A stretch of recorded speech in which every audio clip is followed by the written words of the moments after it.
Bom dia a todos. Iniciamos a nossa segunda videoaula sobre o tema insuficiência cardíaca, dando ênfase à ICC, insuficiência cardíaca congestiva.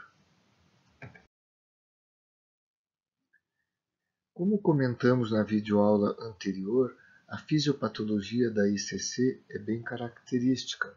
O quadro se inicia com insuficiência cardíaca esquerda e, a partir daquele processo que comentamos de congestão pulmonar, dispneia, achados de exame físico característicos de insuficiência cardíaca esquerda, se o processo não for controlado, ele evolui para a sobrecarga das câmaras direitas. Então, temos uma evolução clínica sequencial. Se ocorrer insuficiência cardíaca direita, então teremos estase venosa na veia cava superior e veia cava inferior. Na veia cava superior, teremos em consequência um engurgitamento jugular, que é visível aqui na imagem à direita. Na veia cava inferior, teremos várias repercussões, como hepatomegalia, edema dos membros inferiores e mesmo ascite e, nos casos mais graves, edema generalizado. Este slide mostra um quadro com as causas selecionadas mais importantes de ICC. O quadro não esgota as possibilidades, mas coloca algumas que são bastante perceptíveis no dia a dia. Então, aqui no grupo da lesão do miocárdio, então, causas que envolvem no seu mecanismo a lesão do miocárdio, daremos destaque para algumas dessas possibilidades. Uma delas é o uso do álcool, gerando a miocardiopatia alcoólica. Outra questão importante é a cocaína. A cocaína é talvez a principal causa de infarto agudo do miocárdio em pacientes jovens. E, devido às consequências da doença isquêmica do coração ou infarto agudo do miocárdio, o paciente pode desenvolver na sequência insuficiência cardíaca. A miocardiopatia isquêmica, devido à doença arterial coronariana aterosclerótica, é outra importante causa de ICC. A febre reumática no Brasil ainda de forma relevante aparecendo, pode levar a valvopatias que vão agravando durante a vida da pessoa, levando então à insuficiência cardíaca devido a, por exemplo, uma estenose aórtica, insuficiência mitral, por exemplo. A estenose aórtica também vai estar envolvida aqui na sobrecarga crônica de pressão.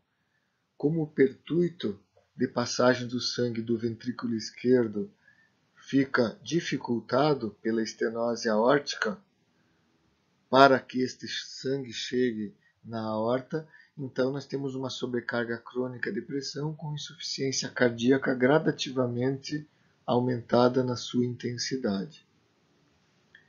A hipertensão arterial sistêmica é a principal causa, junto com a miocardiopatia isquêmica, de insuficiência cardíaca congestiva.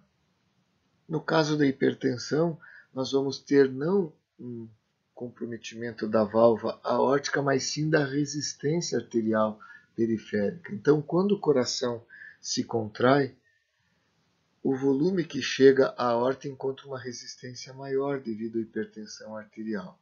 Esse fenômeno acontecendo por vários anos acaba levando à hipertrofia do ventrículo esquerdo e uma subsequente ICC. No mecanismo de sobrecarga crônica de volume, aparece então aqui com destaque a regurgitação mitral. Quando ocorre a sístole do ventrículo esquerdo, pela insuficiência mitral, ocorre uma sobrecarga de volume com regurgitação de sangue para o átrio. Ao longo do tempo, novamente, vamos acabar desenvolvendo então um quadro de ICC, se o problema não for resolvido antes. Causas menos comuns, mas que vale a pena citar, são as doenças infiltrativas, a amiloidose e a hemocromatose. Para terminar esse quadro de causas, temos também de forma bastante significativa as taquiarritmias ou bradiarritmias crônicas. Nas taquiarritmias temos uma condição bastante prevalente, que é a fibrilação atrial, e nas bradiarritmias, os bloqueios atrioventriculares.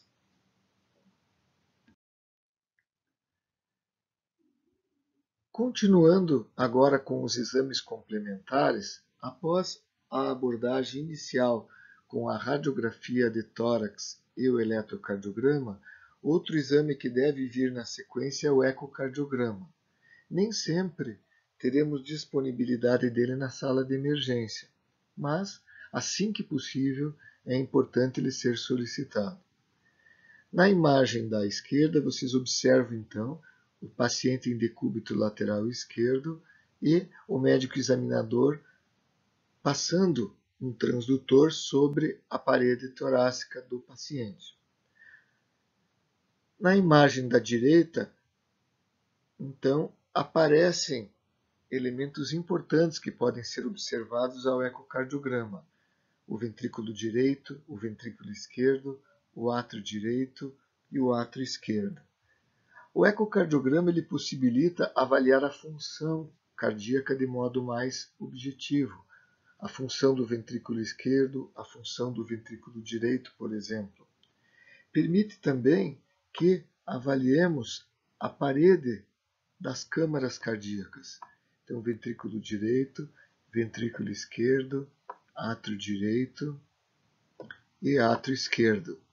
Então, por exemplo, em um paciente que tem estenose mitral, que oferece resistência à passagem do sangue do átrio esquerdo para o ventrículo esquerdo, o ecocardio pode nos mostrar uma dilatação do átrio esquerdo, que inclusive pode interferir na escolha terapêutica da doença cardíaca em decorrência da estenose mitral. Mostra também se há hipertrofia do ventrículo esquerdo significativa, hipertrofia do ventrículo direito e assim por diante. Além disto, nas válvulas cardíacas, a gente pode, pelo ecocardio, confirmar achados que obtivemos à ausculta cardíaca, como sopros, por exemplo.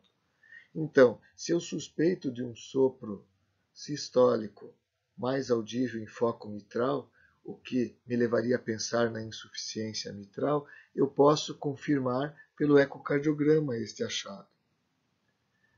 Se tivermos dúvida, por exemplo, se um sopro é de origem na válvula aórtica ou na válvula mitral, por exemplo, o ecocardio também vai esclarecer isso de forma importante. Então, resumindo, o ecocardio nos ajuda para avaliar a contratilidade e função do ventrículo esquerdo e direito, nos ajuda na avaliação da parede das câmaras cardíacas e, além disso, permite uma análise das válvulas, se estão estenóticas, insuficientes, se há um prolapso da válvula mitral, que são condições que aparecem e têm uma repercussão, se não imediata, a longo prazo nos pacientes. Seguindo em frente, aqui apresentado de forma resumida está a classificação da New York Heart Association, que ajuda tanto no diagnóstico quanto no acompanhamento de pacientes com ICC sob tratamento. Então, essa classificação se baseia através de classes funcionais. Classe 1 é o paciente assintomático.